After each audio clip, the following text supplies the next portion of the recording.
Hello, friends, and welcome back to Stories About Entitled People. Some people also simply have no people skills and yet work jobs where exactly those skills are needed. But before we begin, don't forget to subscribe to our channel if you're new here and turn on notifications so you don't miss a new video every single day. Here we go. The saga of how my brother quit his underpaid pub manager job and what happened to the pub next. This is my brother's story. Backstory. He started working in a pub, which I will refer to as the Red Lion because it's a common pub name, when he was 18, legal drinking age in the UK. Shortly afterward, the owners got the lease on a second pub, which I shall call the Royal Oak because it's also a common pub name. Neither is really the name of the pubs in question. My brother was a good barman and fairly smart, so he was put in as the manager at the Royal Oak at the age of 19. As with many old-fashioned pubs in the UK, both had living space above them. The owners moved into the larger flat above the Royal Oak while still running the Red Lion, but weren't happy leaving the Red Lion empty overnight, so asked my brother and another employee to live above the Red Lion. The characters in this story are, names are changed to protect identities. Dave, my brother, manager of the Royal Oak, lived in the Red Lion flat. Steve, his employee, aged about 20, who worked part-time Friday, Saturday, and Sunday at the Royal Oak and covered shifts at both pubs when needed, lived in the Red Lion flat.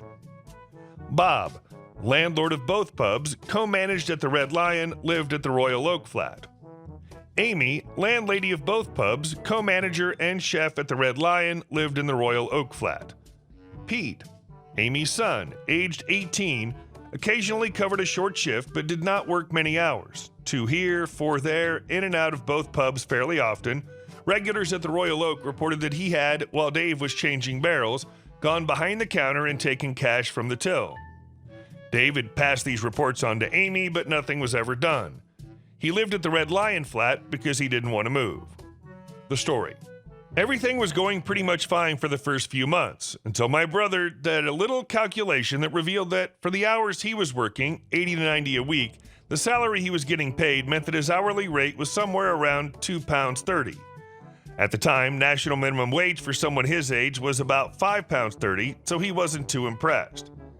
He asked for a day off on a Thursday and was given it after doing startup tasks in the morning, accepting the beer delivery at 7 a.m., etc., and letting Steve in at 11:50 to cover the noon to 6 p.m. shift. He came with me and our mom on a walk up a local hill, a beauty spot.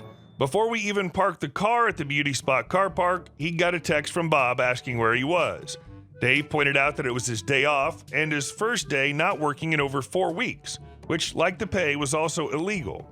Staff are legally allowed 24 hours between shifts at least once per fortnight, or something like that.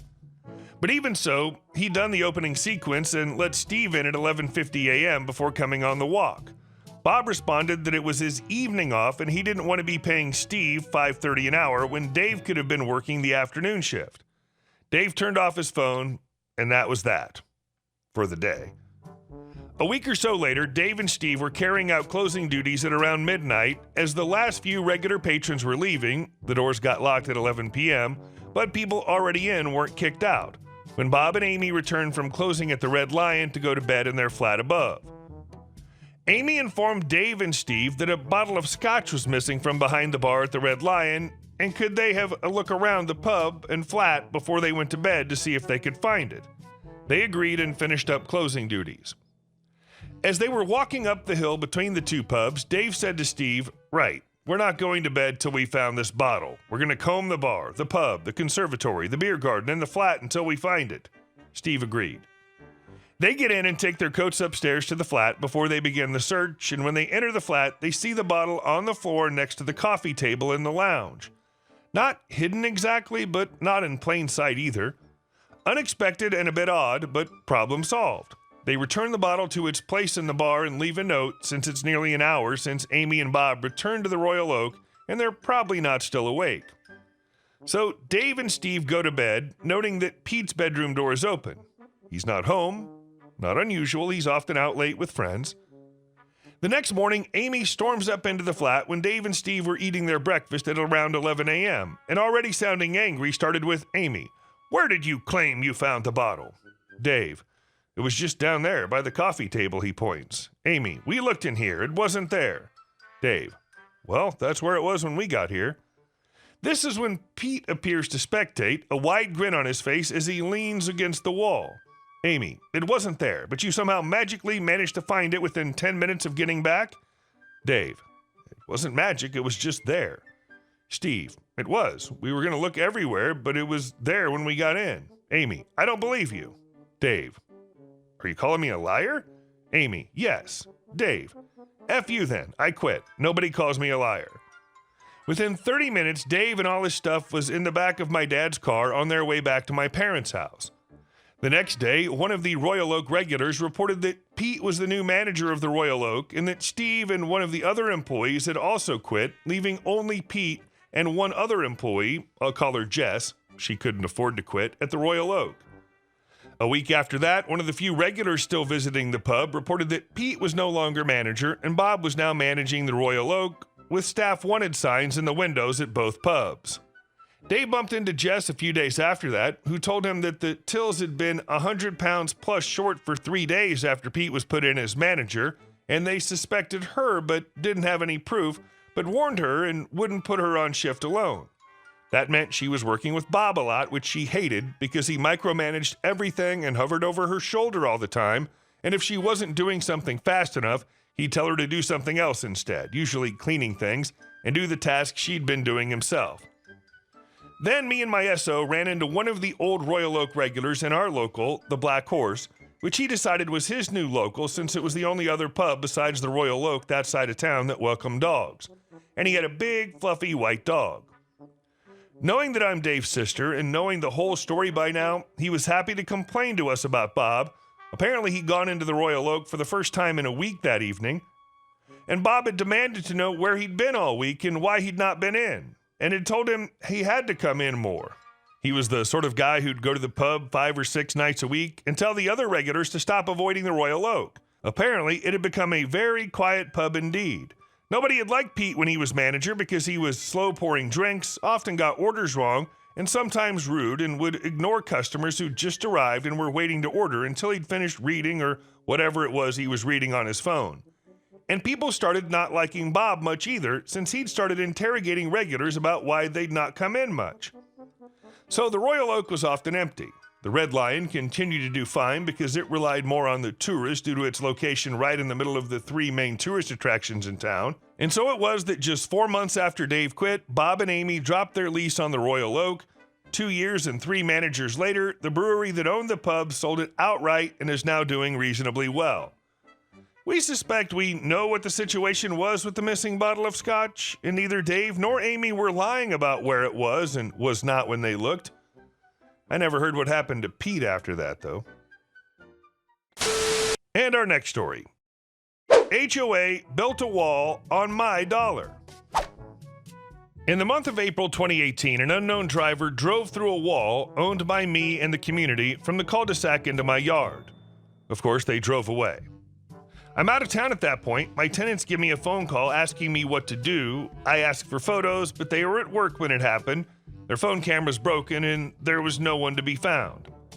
Here's what they described to me, summarized. Someone just drove through the wall. They only hit the end of it and it's dangling by the rebar. Did you get a license plate, pictures, anything? No, I just got home. I was at work. Long story short, I have my daughter send someone out to clean the debris because I don't want that liability on my hands. Great, right? No, the HOA property manager begins to levy fines against me for disposing of pool water in the community area. What? I don't even have a pool. $15 here, $25 there, then $50.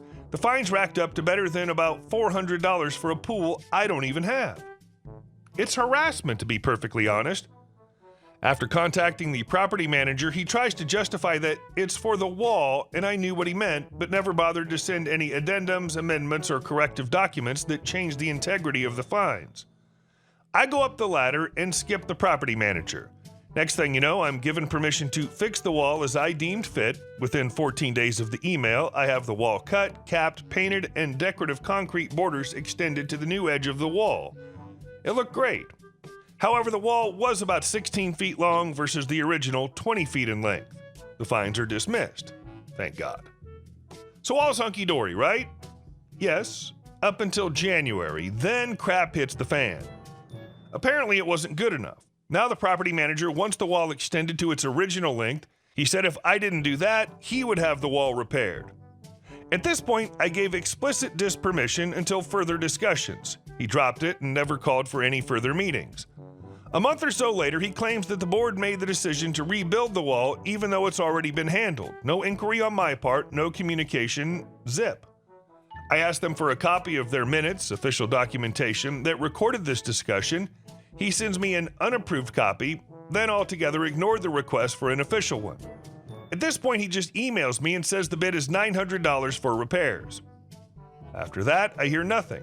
I request an official copy because unapproved minutes don't do jack crap.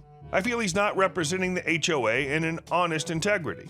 He dismisses further communication, no wall, no emails, nothing. Until a few days ago. I'm visiting the property only to find a contractor leeching off the electricity building a wall.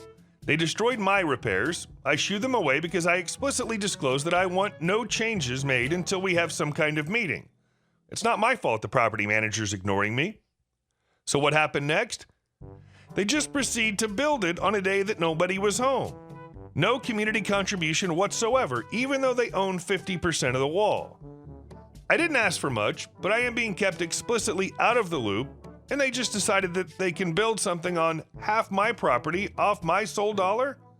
I don't think so. Update. I'm very upset, so I read the CC&R. In accordance to the CC&Rs, I am 100% of the wall. However, it's also elaborated that the damage must have been of my or any of my tenants' intention/negligence. Not the case. It says that any walls backed up to the street are 100% the association's responsibility. What does that mean? And this wall is up against the cul-de-sac. Later on in the CC&Rs, it says the process they're supposed to take are filing a claim notice, never happened, meet with me to discuss a mutually acceptable solution, never happened, and perform the above in 60 days. The damage happened in April. Update. I've received a demand notice. Apparently, the construction was about $1,400, not $900. Accounting won't contact me back to itemize their demand notice, and contacting the property manager and having a discussion is worse than pulling teeth. He definitely has control issues. Hey guys, thank you all for watching the video. I'll see you in the next one.